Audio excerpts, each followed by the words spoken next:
All right. Hi, everybody.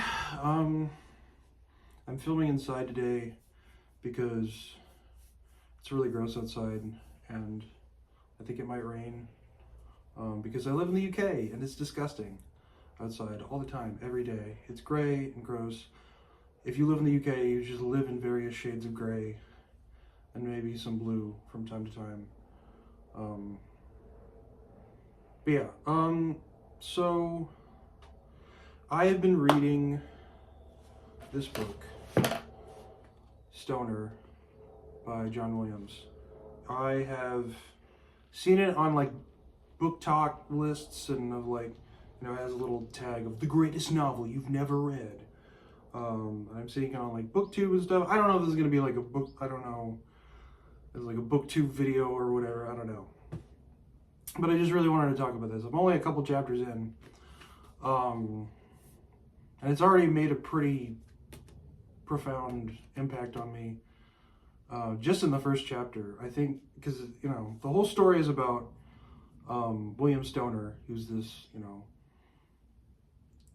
child of farmers in Missouri, and then he goes off to university, and then he sort of discovers that he really likes literature, and he gets into that and sort of doesn't want to go back to living on a farm. And there's this scene in just the first chapter that I can't stop thinking about, because it really highlights kind of a moment in someone's life where they realize, like, they find what they are passionate about and what they want to do, even if they can't clearly articulate that. So because at the beginning of the story, Stoner, he's only 19 and he just starts university, and he graduates high school, and maybe he doesn't really have any specific interest in reading, but he has to take a class in English Lit because that's part of his course, so he does. And he has there's this great scene with his professor, Archer Sloan, they're reading a Shakespeare sonnet, and his professor calls him out and is basically just like, what do you think of the poem? What do you think it means? He has a very generic answer, or a very generic question, that I'm sure anyone who's been in an English class, you read a passage of something and, okay, what does it mean? What do we got to talk about what it means? But from the perspective of Stoner, it's interesting because it's just generally never something he thought about before. He reads this Shakespeare sonnet and he gets like singled out and is like, okay, what does it mean? And it's like, it doesn't explicitly mention it, but like, you can just get the vibe that there's like light bulbs going on his head that like, what? Like, I don't know what it means. What does it mean? Like, trying to understand that, and like the cogs start turning in his head of just that desire to figure out what a piece of literature means, what a poem means. It's not, he sees the Shakespeare sonnet, and to him it's not just some drivel from a dead poet. It's something. And there's a really great line where his professor's trying to like get get him to see that's what's going on. And he says, where is it? Sloane's eyes came back to William Stoner, and he said dryly, Mr. Shakespeare speaks to you across 300 years, Mr. Stoner. Do you hear him? Oh, that's good. That's really good. That's so fucking good. I love that so much because it makes literature alive. It makes it a live thing. It's not just some, it's not just this like piece of paper that's sitting and then you read it and then you write about what it means and then you get an A and then you move on with your life and then you don't think about it anymore. It's a living document of Shakespeare himself wrote that, and now you're reading it, and it came out of his brain, and now it's going into yours. And what does that mean to you? And it changes him. And then he starts reading, takes like philosophy classes and literature classes, and that's all he wants to do. And he doesn't even necessarily know, at this point is like, he's not thinking, oh, I'm going to become a professor, and I have these lofty goals of being in the, you know, the ivory tower of academia and blah blah blah. Like, he's not thinking. He's just like, I fucking love this, and I just can't not do this. It becomes an addiction, and it's fucking great. It's just so good. Like, I'm already like a huge fan of this book, and I've literally only read barely past the first chapter. Yeah, please read this book. If you haven't read this book, or I'm still reading this book, obviously, Stoner by John Williams. And just that first chapter and that one moment really, and then towards the end of the chapter, Stoner goes into his English professor's, into his office.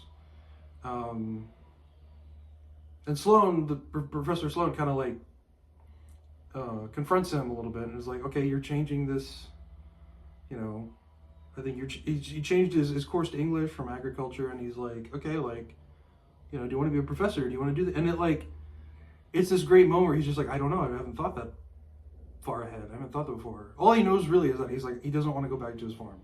He doesn't want to go, he's like, I'm not doing that, fuck that. And I can weirdly relate to that, you know, like when you find something that you really like, you know, that moment where you realize that becomes the first day of the rest of your life, and you just can't imagine doing anything else. You can't imagine doing anything else, and anything else that feels like how you felt before feels like going backwards. I mean, that's how I felt with music, especially with like making beats and stuff. I don't know if there was one specific, you know, narrative moment like it is in this book, but there was definitely a moment where I listened to I'm trying to remember when specifically it was, but it was, I guess, at this point, almost a decade ago when I first heard J Dilla's Donuts. And it was just completely unlike anything I'd ever heard of before. And it wasn't necessarily, you know, I didn't hear it like in a classroom setting, but it definitely had that similar vibe where I was kind of I was talking to myself, what does this mean? You know, what does this mean to you? What does this say to you? And I didn't even know how to like respond, but I wanted to so badly. I wanted to find out what this meant. But that album especially, you know, I'd already been a hip hop fan, you know, fan of hip hop and, you know, electronic music, that sort of thing.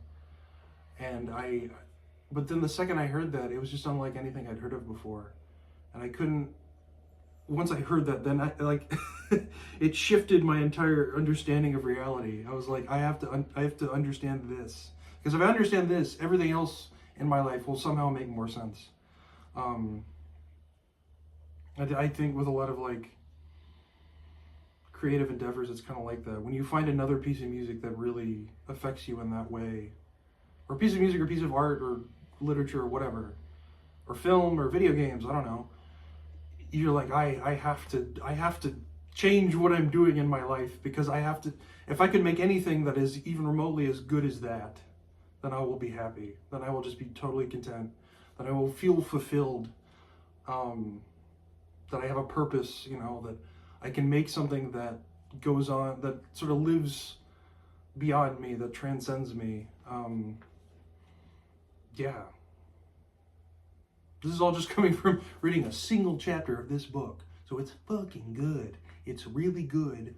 Please read this book. It's also, just as a side note, it's incredibly clear to read. Not like in a way that it's like simple or like juvenile or something. It's just so, like, the way John Williams writes is just very, like, you know exactly what's happening. There's no fluff. There's no, you know, random tangents. There's like, it's all killer, no filler. It's just extremely clear, concise writing. That's just really nice to read. It's just kind of smooth. The reading is so smooth. But yeah, that's my thoughts on the first chapter of this novel.